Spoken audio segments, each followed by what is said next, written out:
You know, I think about people in southern Indiana, southern Ohio, and I know that the past couple of years, the winters have not been really that exciting for you guys. Get ready for some excitement, and I'm talking about a winter storm coming this weekend. The time is 9:27 a.m., and it is January 2nd. Welcome to another update from Great Lakes Weather. 2025 is here, and we are starting cold, or at least we will be. It's going to be quite cold over the next couple of days, and it's going to keep getting colder.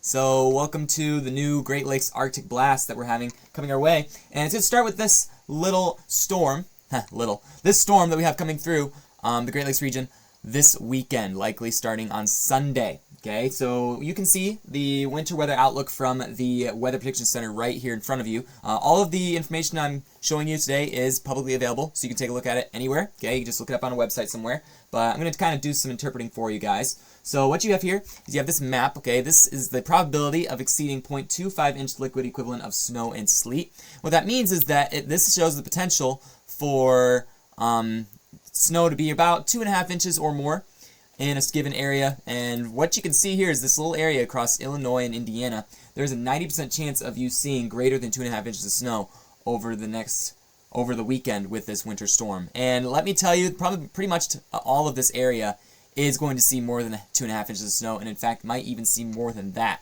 Numbers are actually getting kind of high on some of the models, which again, models are still going to be variable. We're still a few days out from this, so when we're looking at models, just keep in mind it's going to change. Okay, so it's not entirely 100% certain. But I will say there is a winter storm likely for southern Indiana, southern Ohio at this time. There's still a few questions about the track, but right now we're starting to get a better idea of where this thing's going to wind up.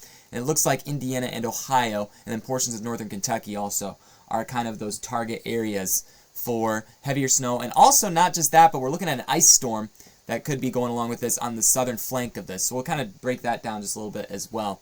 But again, we're entering that Arctic blast time. This is from the Climate Prediction Center. You can see temperatures are expected to be well below average across pretty much all the eastern half of the country. So places such as Florida, places that don't usually see cold, are going to see cold come after following this winter storm and into next week. So let's take a look at what we're expecting with the next couple of days, because one thing that we're also talking about here is lake effect snow. Okay, lake effect snow potential will increase today and into tonight, and it's likely that it's going to be more of a long duration lake effect snow event. So a lot of places will see some snow. Where those bands focus up, you'll likely see more of an increased snow totals for those given areas. So we're going to kind of break down exactly what's going to happen over the next 48 hours with the HRRR model, high resolution model here. So again, we're going to have a little bit of lake effect snow start to initiate as that cold air begins to filter in. You can see it's going to be pretty much all of the Great Lakes that are affected by this. You have the Upper Peninsula starting to see snow bands. You have banding of snow across portions of southwest Michigan, northwest Michigan, and also into portions of Ohio. And I will say Lake Erie, Lake Ontario, you're going to see a lot of snow as well. Those places that are typical snow gatherers during this time of the year, places such as Buffalo, and then also on the east side of Lake Ontario. Those places will likely see quite a bit of snow. But you can see that there will be some bands that focus up, so there'll be scattered different bands, but again, most places will likely see 2 inches of snow or a little bit more than that with this lake effect snow event. So that's going to be something to keep in mind. Places in the Upper Peninsula will see much more than that. Close to the lake, you'll have probably greater than 4 or 5 inches of snow, maybe even up to a foot in some spots. So again, lake effect snow is on the way prior to the arrival of this winter storm, and that lake effect snow will likely continue even into Sunday and potentially even beyond. So again, we're going to be dealing with that quite a bit. Here's a little look at the snow totals that could be estimated from this based on the HRRR model. You can see again, kind of following suit, you have these areas in the Upper Peninsula with a wide spread greater than 5 inches of snow. And then you have places in southwest Michigan that some places will see 2 inches, some places will see 3 or 4, and then there's be those focus bands where you get some more isolated, heavier snow totals. That's typical with lake effect snow events, that you get an isolated area that's locally higher amounts. And then you have some system snow that moves through in Indiana and Ohio that gives about 1 to 2 inches of snow. And then you have that snow starting to form up across portions of those focus bands along Lake Erie as well. So that's what we're watching with that setup. Okay, and then our focus still is on that winter storm though. As we go forward, you can see that cold air makes its way in, and then that winter storm begins to initiate across the Midwest, or across the plains, not the Midwest. Then it moves into the Midwest, and you can see there's several things you're going to be dealing with here. On the southern flank, we're likely going to be dealing with some severe weather. Okay, once again, those places that saw some pretty intense severe weather last week are going to probably deal with it again, unfortunately. We don't want to see that. But you also notice that there is a shade of pink here. That is actually indicative of freezing rain. and then you have a wintry mix in purple. Blue is snow. So again, pretty much a lot of different hazards coming into play with this low pressure system making its way in. And on the back side, you can see that cooler air that's going to be filtering in behind it. But you can see Michigan's going to really miss out. Isn't that sad? But Michigan's probably miss out on this one. It may shift a little bit north, and some of the southern counties might see some snow, but right now it looks like that's not going to happen. Looks like it's going to focus across Ohio, Indiana, and those different regions. And some places will see freezing rain, some places will see snow, some places will see rain. Some might see all three. So no surprise that this will be an active event over the weekend. And then that cold air filters in, and then once again, we might see that potential for some lake effect snow to return with the cooler air that's going to be filtering in on the back side. And then, interestingly enough, look at the potential for snow on the southern flank of the United States. There's potential that there could be a winter storm down there, and when a winter storm hits the south, nobody can drive, if you know what I mean. So that's going to be an interesting situation when that begins to unfold. Again, we're getting into long range here, so I'm not going to really take this at face value, but based on the current model trends, it does appear that we're going to be in this colder air in the Great Lakes for an extended period of time. So I'm guessing not much snow is going to melt off after these next couple of systems make their way through. So let's get a more zoomed in look at this winter storm from the Euro. Again, the Euro is kind of following suit with GFS as well with the system. So what you see is that the snow is going to be on that northern fringe with that low pressure system down to the south. There's a broad area of freezing rain that comes into place. Get a sounding with the freezing rain, kind of give you an idea of why this is occurring.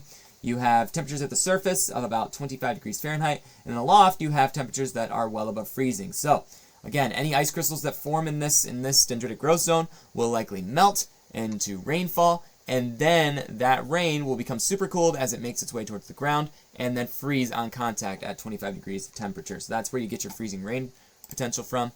So again, a lot of places could see some pretty heavy freezing rain during this event. So that's going to be something you're going to want to watch out for. Areas in Ohio, Indiana, going to have to watch out for that snow potential. Likely going to see greater than 5 inches of snow in some places. Would not be surprised about that. And then the lake effect snow machine, again, has potential to ramp back up as we go beyond that system. Now, here's some of the estimated snow totals from the Euro model. Okay, we'll probably compare some models here, so let's do that. So what you see here, this is the Euro's depiction. Again, a focused area of southern Indiana and southern Ohio will see greater than 6 inches of snow likely. Okay, that's going to be something that's probably going to follow suit with most of the models here. The GDPS is a little bit crazy. You can see that it puts out a tad bit of excessive, and it's also shifted a lot further to the north as well. So again, there's still some positioning questions here with exactly where the focused area of snow is going to be, but the GDPS is going a little bit wild. And keep in mind, this is the Kuchera ratio. It estimates a little bit more differently based on the amount of qualitative precipitation in the air. So that's something to keep in mind. But GFS, again, also showing a focus band of heavy snow. I think this is a little bit overstretched for sure. I don't believe that we're going to see 35 inches of snow in Illinois. Let's actually go to the 10-to-1 ratio, and maybe it'll look a little more realistic. I think the GFS usually goes a little bit crazy. It usually downtrends before the event, so that's something to keep in mind there. Icon model, again, also shifted a little bit further to the north, but you can see Indiana, Ohio are the targets for this system. Here's the blend of models from the National Weather Service, something that they usually use a little bit more often. And you can see that it's a little bit about 6 to 10 inches of snow, which is a lot more reasonable, I'd say, than that. So, good thing to keep in mind there. But you can see there's going to be some places across portions of Michigan and the Upper Peninsula and portions of northeastern Ohio that will deal with that lake effect that is associated with that cold air coming around the back side of the low. So, with that, those places will not miss out on snow. Unfortunately, I know people in southeast Michigan right now are in tears because we don't have a winter storm yet. And I know, I'm sorry, but we'll get there at some point. Hopefully sometime this year. Keep that in mind. But that's what we're watching with this. And again, not to mention the fact of the ice potential that we have. Southern Indiana, Kentucky. Look at how much ice potential, or how much ice could potentially accumulate. I'm guessing that this model it might be a little bit too much on the scale. I think it's quite a bit of ice accumulation. But the blend of models, again, showing kind of a more, I would say, realistic scenario of greater than 1/10 of an inch of ice possible with this. Usually the Euro and the GFS, they can provide an area of focus, but half an inch of ice is crazy. I don't know if that's going to happen. And in the mountains, that's also very dangerous, especially if you're driving on those hilly roadways in the hills prior to the Appalachians. So ice potential is still there, present with this system. And the cold then settles in. So we've been talking about the cold for quite a while. Okay, so you can see this is the air temperature right now. As we go forward, you can see as we get to January 7th, okay? This is prior to the arrival of that. This is Tuesday, January 7th. That cold air is settling on the backside. Cold temperatures in the morning, 7 a.m. -1 in this little focused area here. We could see some sub-zero temperatures make their way in, but right now it actually is trending a little bit warmer, I would say, than what was being shown on prior models. Like last time I did a video about this, you saw temperatures of about -10, -12. Well, that's not necessarily the case anymore. It's starting to be a little bit more, could I say, realistic. You may have some sub-zero temperatures in the morning with that air mass making its way through next week, but again, it's not looking as extreme as it was before. So that's probably good news on the part of people who cannot stand this cold and do not want the air to hurt their face. But it will still be cold, so you're going to want to keep that in mind. Especially if you have kids going out to the bus stop, because you're going to want them to bundle up. And I'm not sure about the wind chills, but the wind chills will likely be a factor in how cold it is as well. If you have temperatures in the single digits and you have like a good breeze coming through, that is going to make it feel a lot colder than it truly is. But it still will have a dramatic effect, because that cold air will basically take away all the heat that your body is producing. So again, that's kind of a big issue with regards to wind chills. So some wind chills could reach 15 below zero in some places. It's possible, especially if you live in the Upper Peninsula. So that's something to keep in mind. The lake might keep things warm for portions of southern Michigan. So again, that's kind of the perk of being in this area. You don't really deal with the cold as much. But if you get that wind shift from the north to south, you could still see some pretty cold wind chills. So again, this will likely change as we get to the actual event, but make sure to subscribe and stay updated. We might go out and chase some lake effect snow events over the next couple of days, but I'm not going to be able to chase the winter storm. I mean, driving through winter storms is risky enough as it is, and I don't want to cause any trouble with regards to that as well. So make sure to subscribe and stay updated. Appreciate your guys' support in 2024. Looking forward to 2025, and I will provide updates as needed. Thanks for watching, all. See you later.